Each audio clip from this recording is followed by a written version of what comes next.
The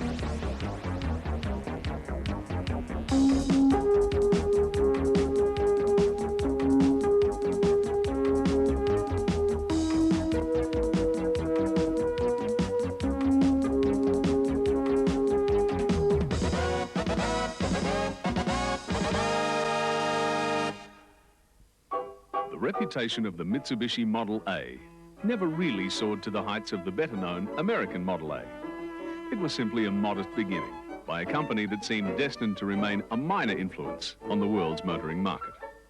But times change, and here in Australia in the early 70s, Mitsubishi Motors Corporation released the Chrysler Galant, a small car with a big future. When Sigma first burst through that mirror in October 1977, the future of the Australian car market changed dramatically. The owners of these Astron-powered cars were introduced to a world of efficiency, featuring high levels of performance and specifications. When Mitsubishi Motors and Mitsubishi Corporation took over the Adelaide plant in 1980, Mitsubishi Motors Australia got quickly into stride. Manufacturing efficiency was dramatically improved, along with major improvements in product quality. With a past like this, it could be expected that Mitsubishi Motors Australia could presume a healthy level of success without too much effort. But not so. As award after award is showered on Mitsubishi vehicles in Australia and overseas, Mitsubishi Motors Australia still strives for excellence. 1985 is still in its infancy. But now let's take a look at the circumstances that led to Mitsubishi becoming Car Maker of the Year. January 23rd, 1985. The Pajero long wheelbase provides Mitsubishi with its second consecutive Overlander four-wheel drive of the year award. January 30, 1985. Nimbus wins the coveted Wheels Car of the Year. February 5th, 1985. The inaugural four-wheel drive industry awards are held, and Mitsubishi takes out both gold awards and scoops the pool with a massive 4 wins. Pajero long wheelbase wins Best 1984 release over $15,000, and L300 four-wheel drive wins Best 1984 release under $15,000. L300 wins Best New Concept in four-wheel drives, and Mitsubishi Motors Australia is awarded Greatest Contribution by an Australian Manufacturer. But that's not all. On February 8th, 1985, Modern Motor awards Car of 84 to Nimbus. A tough decision when you consider the runner-up. Second place went to the Mitsubishi Cordia Turbo. But the Mitsubishi headlines roll on. Pajero adds an international flavour to its Australian awards with the now predictable performance in the Paris to Dakar Rally. 1985's 1-2 outright finish results in an unprecedented third consecutive victory for Mitsubishi.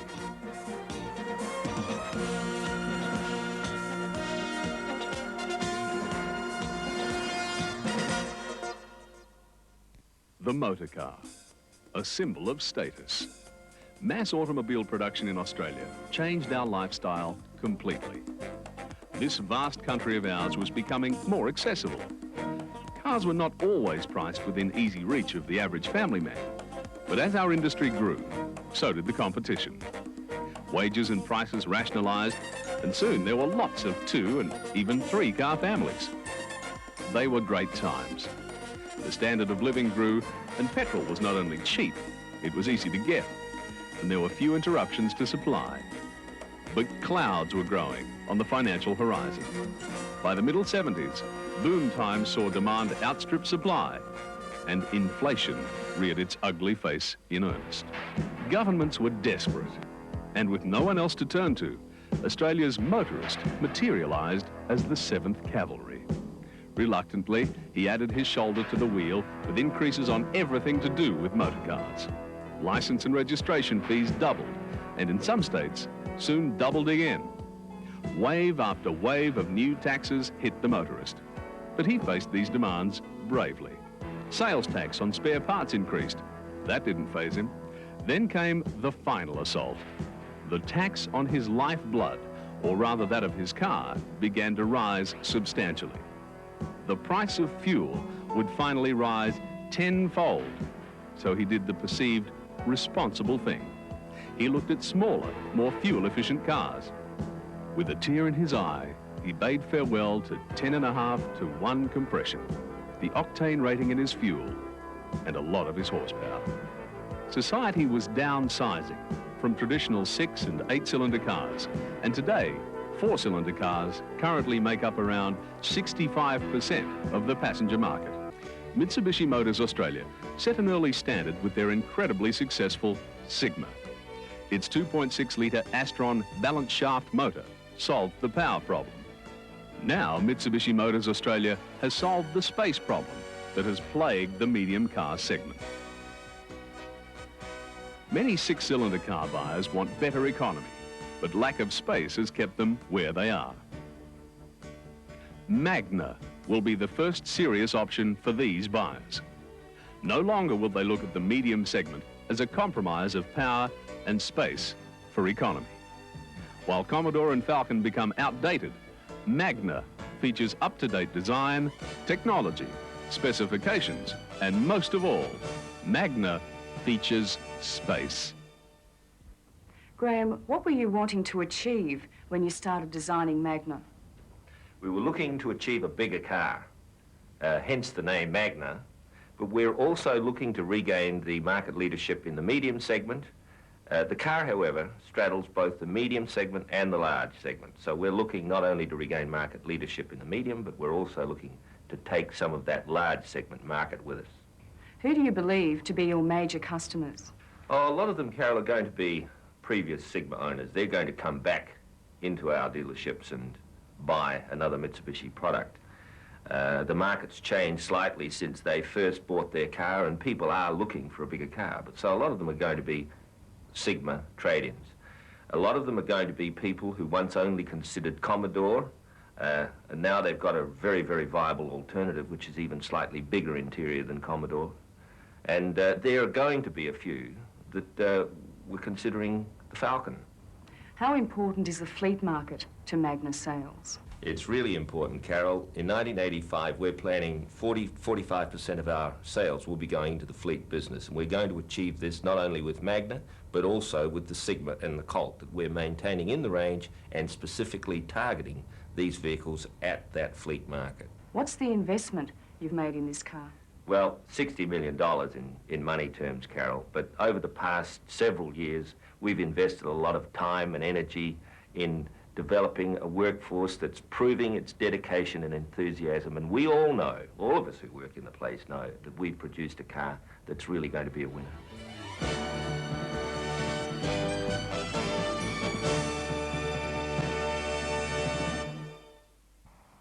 It was easy to visualize what was needed in the market, but the road to solution was fraught with danger. The graves of Leyland and its P76 provided a stark reminder that just big alone wasn't enough. Mitsubishi Motors Australia knew that style and appearance was of extreme importance. They could design a comfortable and spacious passenger cabin, but they also realized that overall appearance was of paramount importance. Thank you, Jeff. Mike, how did you achieve the internal width requirements for the Magna? The Magna is a joint development program between Mitsubishi Motors Corporation and Mitsubishi Motors Australia Limited. The car has been derived from the new YF series front-wheel drive vehicle, but for our marketplace does incorporate a 65mm width increase. This increase is necessary to give us the comfort level we require in the Australian market. It was obviously a major design and development program. Yes, it was. It was necessary to prove the strength and the durability of these changes under Australian operating conditions. What have you done to the engine, and what are the improvements? We've introduced the very latest in engine technology. We have an all-new combustion chamber, induction and exhaust systems, as well as major changes to the valve train incorporating hydraulic valve lifters. Additionally, we have made some 93 changes to the engine to install it into the Magna car in the transverse position. We have carried over the bottom end of the engine with its very durable crankshaft, pistons and conrods, etc. And this new engine, which we now call the Astron 2, has been durability tested under the most severe Australian conditions. From these developments, what have you actually achieved? We've achieved major improvements in power, up by 9%, in torque, in fuel economy, a most important factor in today's economic climate, and in engine quietness, especially during the acceleration mode. The 4-speed ELC automatic transmission is an innovative feature. What joint development was done between Japan and Australia?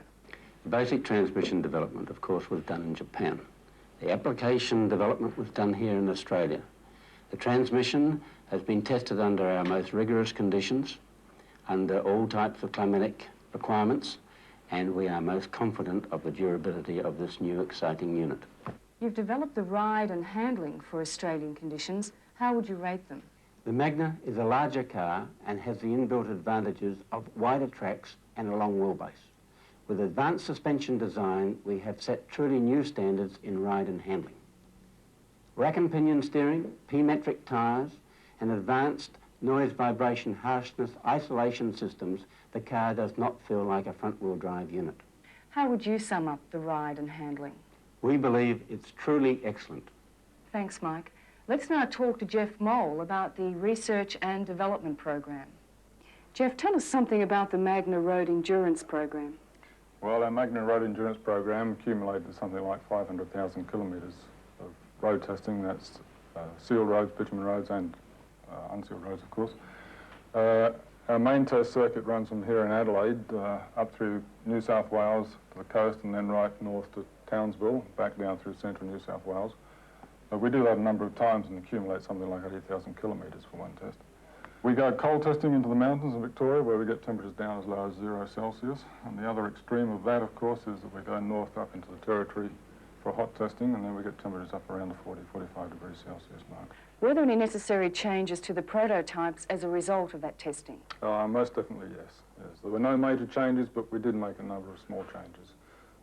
Small changes to improve durability, ease of operation of controls, comfort from the point of view of the driver and the occupants. All of these changes were subsequently built into other vehicles and retested so that we were totally satisfied that the end product was quite acceptable to the customer. Who were the test drivers during the development program?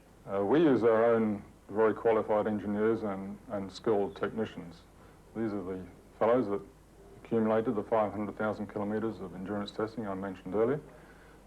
When we were satisfied that we had brought the car to a satisfactory stage of development, we then handed samples to very important groups of dealers, motoring riders and fleet owners. From a dealer's point of view, how do you think the Magna will fare on the market? Well, it depends very much on the pricing. It depends whether it's priced against the 6-cylinder Falcons and Commodores or whether it's priced against the leading 4-cylinders such as the Telstar and the Corona. The points about the new car that I like most were, apart from its styling, which I think is crisp and clean, is the amount of room inside, particularly the leg room and the headroom in the rear, which is something we'd been lacking in the Sigma prior to this.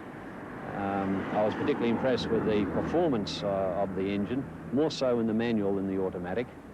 The handling, the braking are excellent, as is the steering, which was one of the things I was particularly concerned about, seeing as the vehicle is a front-wheel drive. It's technically well up now with the best of the European cars in that respect. And Citroën, of course, have been around for a long time with front-wheel drive, and they've made a success of it.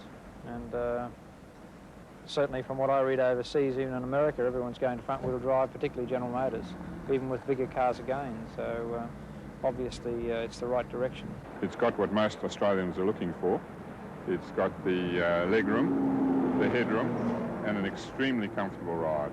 So I think it'll be very well received. It's quite unique for fleet dealers to actually inspect new releases before they're on the production line. It is, and it's a very good way to do it. I think that both parties can learn a lot from it. I think both can put a lot of input into it, and I think it is all the better for the final product. Performance-wise, it's an excellent motor car. Quite honestly, I couldn't fault it. It did everything I wanted to do on the test, and both on dry surface, on wet surface, and on the dirt surface in particular. I think that's where it shines.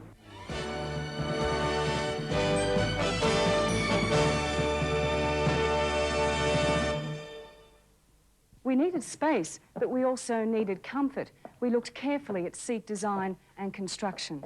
Space and comfort were the priorities, so Australia's leading spring makers were called upon to assist in the construction of the ideal seat for Magna, just one of the revolutionary developments that provide us with the quiet riding comfort we'll come to know and love with Mitsubishi Magna. To give you a demonstration of comfort, take a look at these three strapping lads. I wonder what their mother feeds them. We're going to show you the definite advantage of Magna over Telstar and Commodore. Most cars are criticised for their lack of rear seat space and comfort. The combined shoulder dimensions of these boys are quite impressive. Let's see how the Telstar measures up.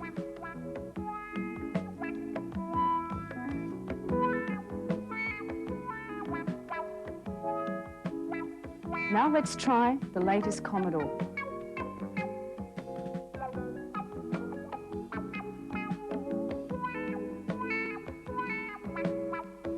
Well, we expected more space with the Commodore, but can we expect even more space with Magna? Let's find out.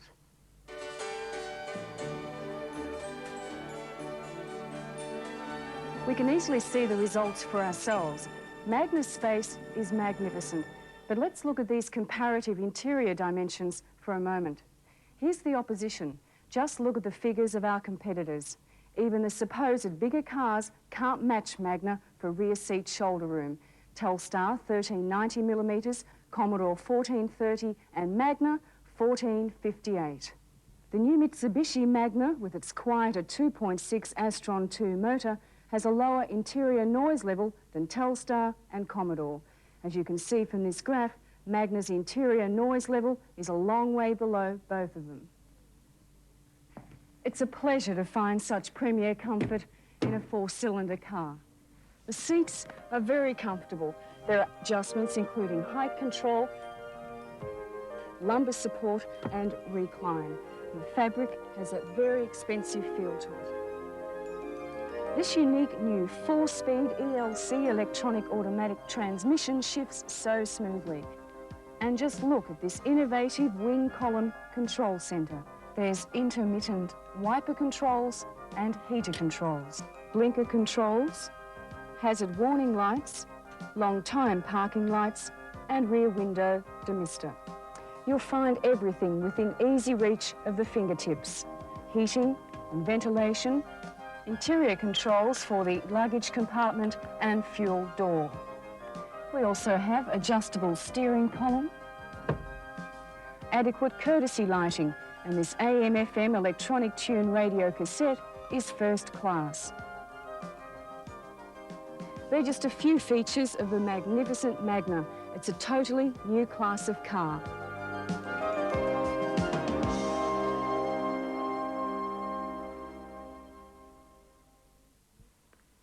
Peter Mackay, motoring editor of Penthouse, motoring writer for the Sydney Telegraph, and driver of Mitsubishi's extremely successful Starion race car. Mitsubishi is enjoying a marvellous start to 1985, and my motoring journalist colleagues have shown their discerning taste by handing just about every Car of the Year award to a Mitsubishi product. In the history of these prestigious awards, no company has gone even close to matching Mitsubishi's dominance this year. And now comes the long-awaited Magna, and I can tell you that it's okay to recommence breathing. It's a great motor car of 85 material. Magna is sized right, with more interior room than any car of its modest external dimensions deserves, and it has plenty of oomph under the bonnet.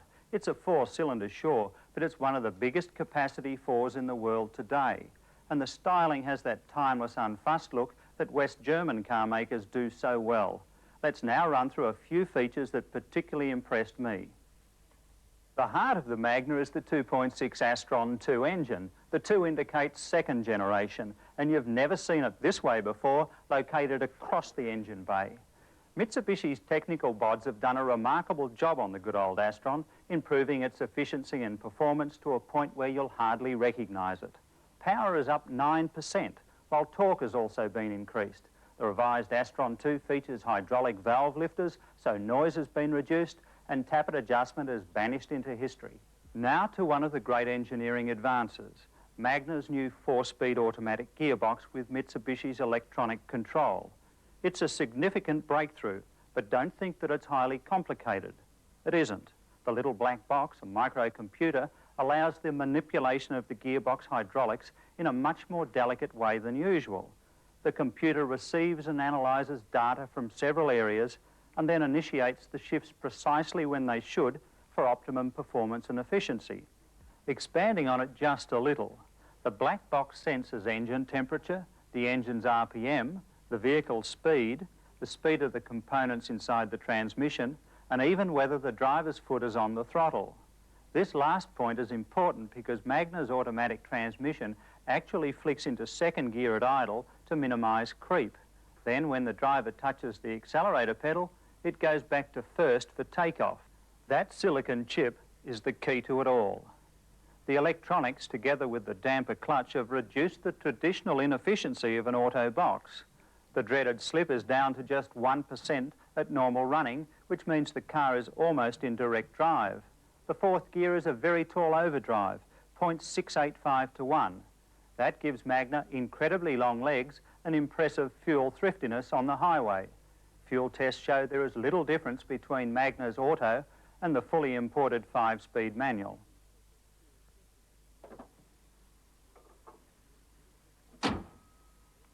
Magna's styling. It's a slippery customer, designed in a wind tunnel, yet it manages to avoid looking like the rest of the sheep, and it's unmistakably a Mitsubishi.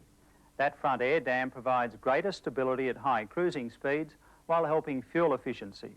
Mitsubishi's local products already have an enviable reputation for their standards of build and finish. The Magnas I've seen uphold that reputation. When you check the quality of the paint finish, you'll know what I mean. As a bloke who likes to spend the occasional Sunday on a racing circuit, I was more than interested to discover if the Magna inherits the fine handling and braking characteristics of the Starion. The pleasant surprise was to find that all Magnas come with four-wheel discs. You won't find this desirable feature even on many more expensive European sports sedans. The brakes are brilliant. I tried a series of crash stops from 100 kilometres an hour, no fade, no lock-up, no fuss. Full marks Mitsubishi. Magna isn't supposed to be a tyre-burning racetrack performer, but it's reassuring to note its cornering ability. And there has been no compromise on ride quality. The suspension retains the suppleness required to give its occupants smooth armchair travel. Sigma has earned plenty of brownie points for its towing ability. The Magna, fitted with a special Mitsubishi towing pack, can haul 1,200 kilos, and that's 100 kilos more than Sigma.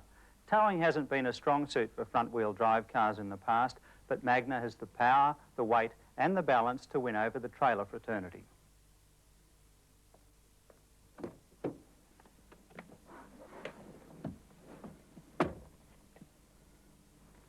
Space and comfort are two of Magna's outstanding features. It'll take 5 Aussie-sized adults without a squeeze, and the designers haven't cribbed in the normal areas. For instance, the rear seat back is at a comfortable reclining angle, and the cushion offers plenty of thigh support. There are actually 7 individual seat adjustments on the SE and Elite models, and all Magnas have a steering wheel height adjustment, and maximum comfort is guaranteed. The engineers have created high standards in the area of noise isolation. The cabin area is remarkably free of engine and wind noise, making Magna a relaxing vehicle to drive on extended journeys. Internally adjustable side mirrors are standard across the range, as are tinted glass and laminated windscreens. The overall comfort and quietness of a Magna is a credit to Mitsubishi engineering. Here's an interesting feature. The doors have dual weather stripping, here and here, positively sealing the interior from the weather and road noise. And just listen to the reassuring sound of a Magna door closing. Now the boot. It's large enough to swallow the family luggage, and it's sealed so not to allow in a speck of dust, like so. It's a car built to handle Australian conditions. Magna is an exciting concept. 6-cylinder standards of roominess and performance without the weight or fuel economy penalties usually associated with an Australian family sedan. Mitsubishi Motors Australia hasn't taken the easy way out and simply picked up a Japanese model and plonked it onto the Australian market. Magna is the result of enormous engineering and design input from Adelaide. It's a refined, practical car built by Australians for local conditions. Mitsubishi has produced a quality motor car for the mid-1980s. One more thing. In my opinion, Magna is magnificent.